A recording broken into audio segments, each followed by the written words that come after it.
From the previous discussion, we should all realize that there is a need of a storage system, storage element that can hold my previous iterations logic value, or at least the partial computation of the previous iteration, to be used for this iteration, right, this current iteration. So there is a need for some sort of storage mechanism, storage element there. Let's try to build it up. All right. So let's see, like we all know the buffer, right? So storage element, also known as a sequential logic gate. Let's start with a buffer. Very simple, like back-to-back inverter, two inverter connected, and usually whatever logic you give here at the input side, it came back as the same logic at the logic value at the output side. Now what if I connect the input to an output together? So there will be a feedback of logic. So if I somehow at the output, if I can set it to 1, it will drive itself, and this 1 will be retaining, right, in this buffer. The question become, or 0, either case, right, either 0 or 1. If it is 0, we can set it to 0. It is 0 will be set forever, and if it is 1, somehow we can make it 1. We'll just keep that 1 value, retain that value almost forever till the power is up. Now immediately you probably realize that, hey, there is no way to set the output to 0 or 1, because how can I set it? Like it's an output of a logic gate which depends on the input. So what do you mean, right? How we do it? It's impossible, by the way, right? But it gives this somewhat our notion that if somewhat we can do some feedback of the current input, and through some logic magic, we can retain that logic, and in a feedback loop, we can somehow manage to retain a bit. That means we are one step ahead to build up a storage element, right? Let's try with a single NOR. Okay, so by x, we know that it means an unknown value. So if both are unknown, I can say the output is unknown. Now let me connect one of the input to the output. Okay, so what happened here, if I set the one of the input to 1, by the Boolean logic property, you can well imagine one NOR something is always 0, right? It doesn't matter what the other input is. So it becomes 0. 0 is getting feedback into the other input, and it conforms, like one NOR 0 is another 0. So we can retain this value, right? We can retain this value, and then what would happen if I set it to Z, like electrically isolated system, like this just electrically get detached? In that case, if you analyze it through the NOR transistor circuit structure that we studied in couple of lectures back, then you will realize it will actually retain this 0 onto that circuit. Okay, it will still be, output won't become a high Z or unknown anything, it will stay at 0. But there is no way to set the output to 1, right? Why? You can say, hey, I can do a 0 here, 0 and 0 will be 1, and then think what happened. That 1 comes here and make it 0. 0 comes here, make it 1. Once comes 0, once comes the input, becomes 0. So that immediately this circuit become oscillating between 0 and 1. There is no way I can get a stable output of 1 there. Even to start with, right? Unknown to, let's say, if I put 0, let's say in the primary input I put 0, okay, and yeah, in that case as well, like I don't know the unknown output to start with, so it becomes an unknown for me. So that's not even a stable 1 there. So with this NOR, I cannot have a 1 1 to store with. So what can we do? By the way, before I move into here, I would like to tell you, try it with a NAND gate as well. You will see NAND gate is just opposite. I can set it to 1 but not to 0. Okay, set it to 1 but not to 0. All right. Now, how about this configuration? Like we use 2 NOR gate, and let's say G1 is giving feedback to G2, like this output is connected to the input of the G2, and G2 is giving feedback to G1. Okay, and to start with, everything is unknown, x, right? Everything is unknown, so that's fine. And let's mark for timing. There is a reason to mark it an R and S, but we'll say it later. We'll see it later. An output has a Q and Q bar. So you can well anticipate these two output terminal has an inverse relation between them. If one is set to 1, another becomes 0. If one is set to 0, another becomes 1. Like this, okay?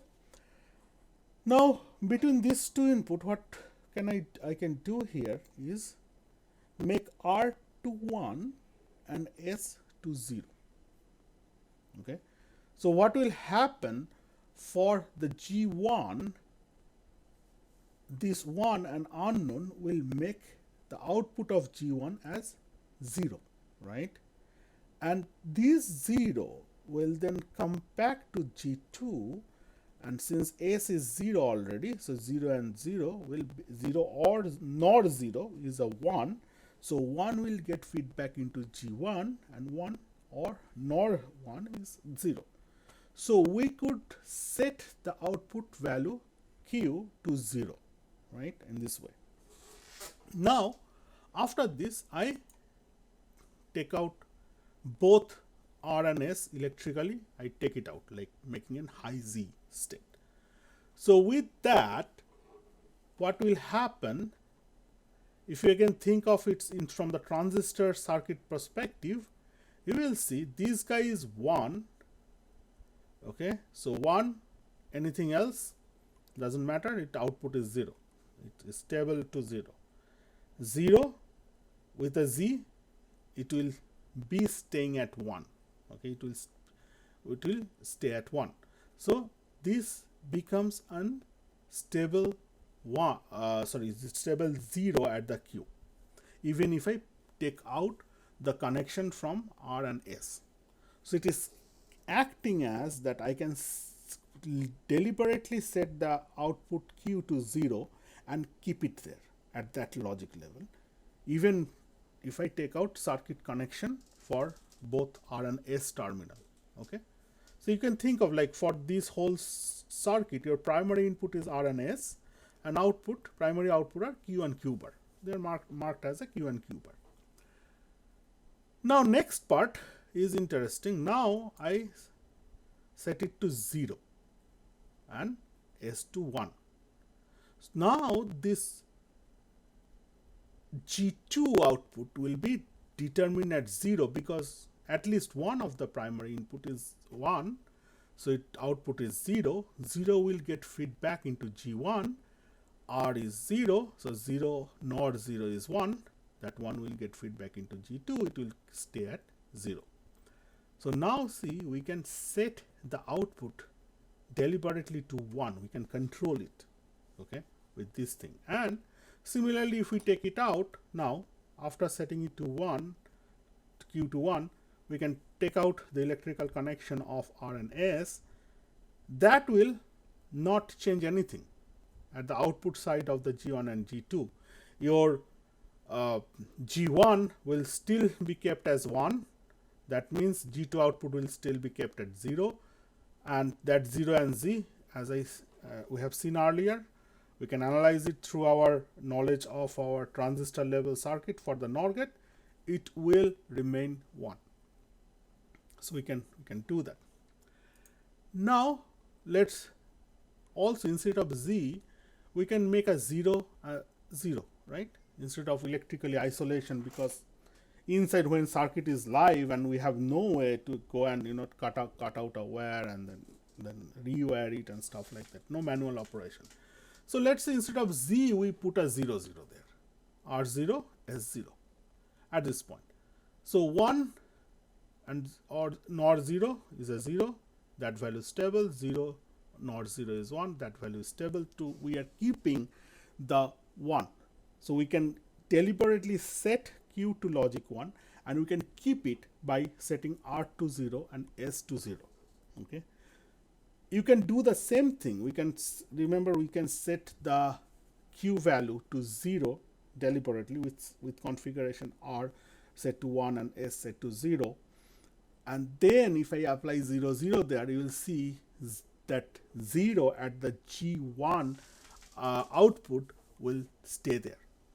So kind of 0, 0 become my data hold condition. So we have one way to set it to logic high, the Q output to high, which we call a set condition. We have another way to set the Q to low, which we call it a reset condition. And then now we determine there is a hold condition. 0, 0, both are 0 is a data hold condition. Okay. Now now interesting thing, another thing to note, what happens if I do it 1 and 1. So 1 and 1, right? 1 and 1, what it will do is basically it will try to drive the G1 output to 0, and this one will also try to G1 output to 0. Then what happens to if I put a 0, 0 there, right? So 0 and 0, this will try to drive G2 as 1 and also G1 output as 1. So who will win in that situation? Like both of this gate with this 1, 1, the problem started with a 1, 1 condition, right? And that will drive both the output to 0. That's fine. So after that, if we move to a hold condition, then problem starts, right? Your 1, 1 always gives a 0 at this both of the gates output. That's fine. Now you set it to 0. Now both is driving to be going to the 1. So if G2 goes to the 1 first, then it can retain 0 on the other output. If G1 can go to 1 first, then it can make the G2 stick to 0, right? This is precisely called a race condition. It's a racing condition between two gates, and we don't know at that point which one will win. In some time, G1 can win, it can go to 1, keep the G2 as 0, or G2 can win, it can become high or logic 1 and keep the G1 to 0. So that race condition, since we cannot determine what is my final output is going to be with that setting of 1, 1, 1, 1, we avoid it. We need to avoid it, and we call it a race condition. Anyway, so potentially we have created one storage element where we can actually set the storage value to be 1 or 0 and keep it there at that value with another set of input configuration 0, 0 in there, right? And of course we need to take care of the race condition. We need to avoid it. So whoever is producing this R and S signal, some other circuit, it need to be careful not to produce a 1, 1 there. Okay, that's the only limitation. So logically, if we want to make a truth table out of it, it's not like a fully expanded truth table. It's a little bit different than what the truth table we used to see for the combinational circuits. But anyway, I'll tell you what they mean. So this is, let's say I have created one like component like this, back-to-back NOR connected in this fashion, and it has one terminal primary input R and another S and primary output Q and Q bar. So that's going to be my one component. So one component of storage which we can store one bit inside it, and its function is something like this. If SR configuration is like S is logical 1, R is 0, and my QT, remember the sequential circuits that that function is basically depending on GT, some partial computation, partial or full logic computation from the previous stage. QT here is that, like we are, see this output is kind of feedback into that circuit, so that QT is that, like it is a result from the previous step. So the output column here, like QT bar and QT bar T plus 1 and I should say QT plus 1 and Q bar T plus 1, these two are complement with each other. Like we can, if we know what is the value of the Q at the iteration number T plus 1, we know what is the value of Q bar at iteration number T plus 1. And that value depends on the value of the Q at iteration number T. So to determine Q value of the Q at iteration number T plus 1, which is this output column, one of the input of that logic function is your value of the Q from the previous iteration, like QT, okay, Q at T. So that's what it meant by this subscript QT and QT plus 1. Now, so S1 R0 don't care value on the QT, it sets the Q value T plus 1, that value to 1, and Q bar follows the inverse logic of this part. And then if I put S to 0, R to 1, no matter what the QT is, your QT plus 1 is 0.